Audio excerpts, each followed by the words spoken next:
في ماليزيا بعد دفنه ب10 سنوات حولت القبور لسبب ما، فوجدوا هذا الشاب على ما ترون، على ما هو عليه. أتعرفون من هذا الشاب؟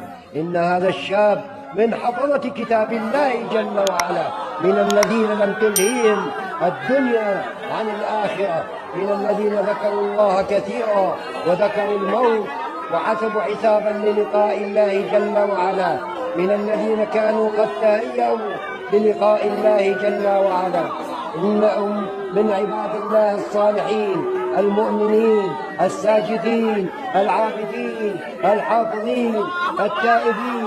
يا عباد الله اتعظوا يا عباد الله. أوصيكم بتقوى الله يا أحباب رسول الله، يا أحباب رسول الله صلى الله عليه وسلم.